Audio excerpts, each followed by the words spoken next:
Hey, and welcome back to OntarioCyrptids. I hope you're all having a fantastic day. Here in TO, we are in lockdown mode again. But there is some good news, and it is the weather. Spring is here, and I have a lot of work to do in my garden. So I will only be sharing 2 stories today. That way I can get outside and work away cleaning out my beds. Okay, without further ado, here are 2 great stories from Canada. Go grab yourself a beverage and get cozy on your couch or chair and sit back and relax.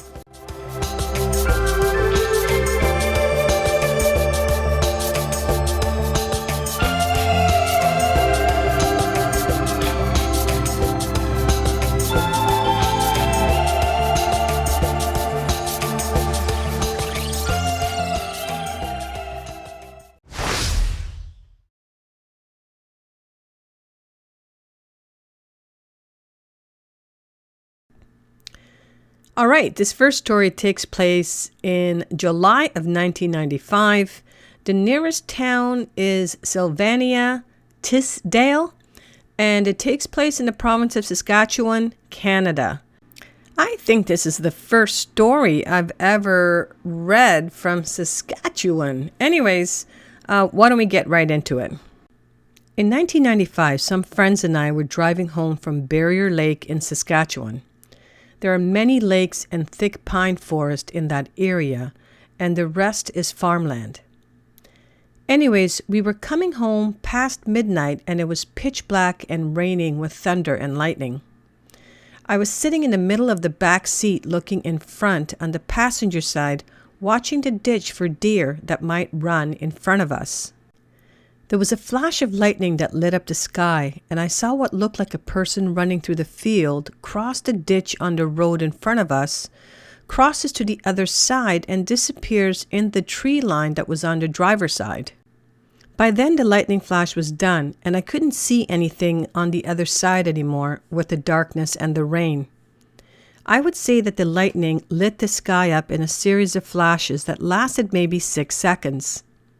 In that time, whatever I saw moved a considerable distance, I'm guessing 20 yards or more, so quickly that only one other person besides myself saw anything.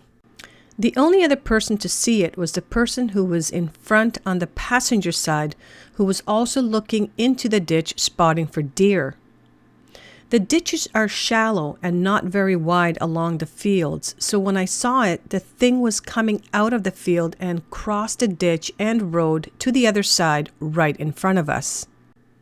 I was focused on that side and followed it along with eyes locked on it, and I'd say it moved extremely fast and crossed the road itself in one stride. The 2 of us that were focused on the passenger side had time to focus on it and follow it. I'd say I had 6 to 8 seconds of seeing it running. The best look I got was in the field and ditch because that is when the sky was lit. By the time it crossed the road in front of the headlights, it was already dark again. So for the driver and anyone else, it would have crossed so quickly that they wouldn't have even noticed anything crossing the road. My memory of it as it crossed the road in front of the headlights was both of its arms moved twice in a pumping motion. It was on 2 legs running the same as humans run. What we saw was shaped like a very tall person running. Exactly 2 legs making long strides, arms pumping side by side.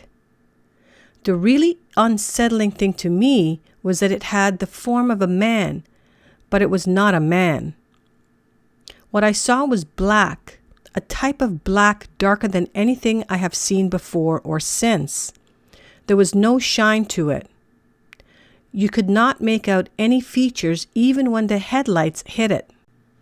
You could not see heare or anything, just a deep black human shape running in the middle of nowhere in the rain at night.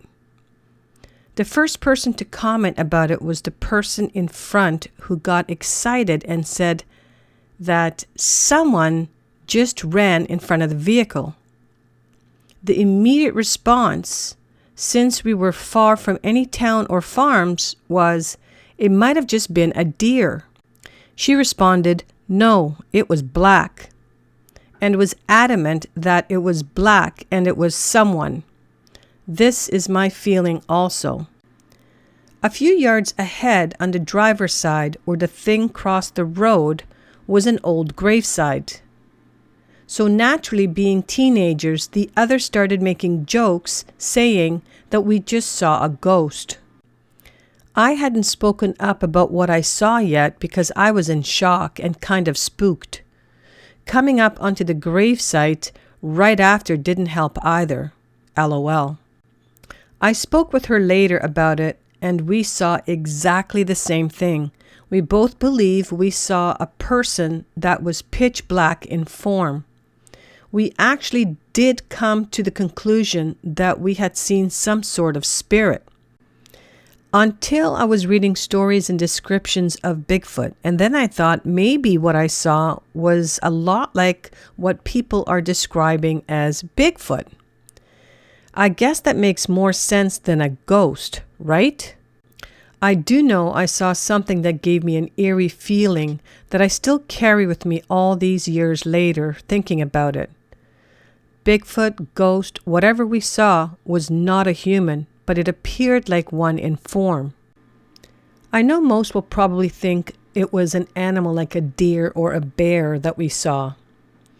We're all from a farming community, so we know animals. We see deer running in front of us all the time. This is why we were looking out for them. Same with bears. I know what a bear running looks like, and it isn't 6.5 to 7 foot tall and running on 2 legs with very long strides. Ever seen a bear standing and step forward? You know what I mean. Anyways, that is what I saw, whatever it was.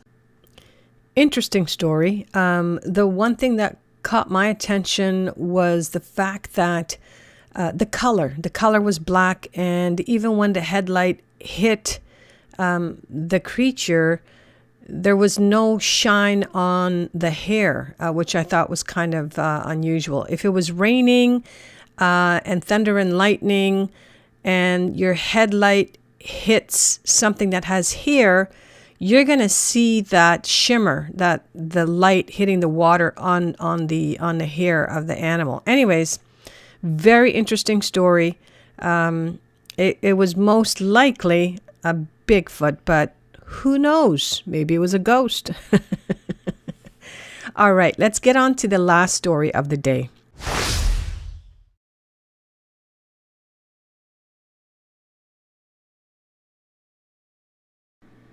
All right, so here we go. This one here takes place in Bow Valley Provincial Park, Alberta. But this story was written by an editor of Animal Watch in June of 1996 edition of that magazine. And the writer is Alex Michael, and she writes of her encounter. So let's get right to it. My family has always been notorious for doing things at odd hours, and as you may well know, the strangest things always happen late at night. It was an unusual warm autumn some years ago, and at 16 years of age, I had just finished a summer job as an art and craft camp counselor. The only thing left to do was to pick up a large trunk filled with my belongings.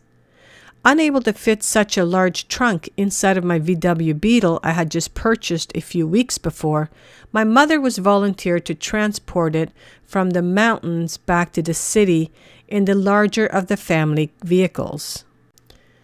Summer camp was a very wild place for me, with staff partying every night until the wee hours of the morning. My room was near the entrance of the staff residence where all these parties took place.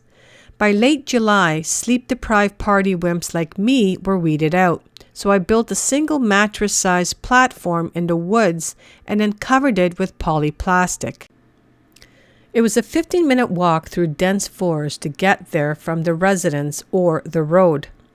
Bow Valley Provincial Park, an undisturbed protected forest, was only a stone's throw away. It is there that my mother, a small dog named Willow, and myself were going to retrieve my trunk at 3 o'clock in the morning. Why 3 a.m. in the morning? I could say it was the heat, but it was most likely because my father had not yet been told that the car would be leaving town. There was also my adolescent fear that knowledge of the platform construction would somehow reflect itself in a summer paycheck I had not yet received. My mother had to be at work by 6:30, so we had less than an hour to complete this covert action.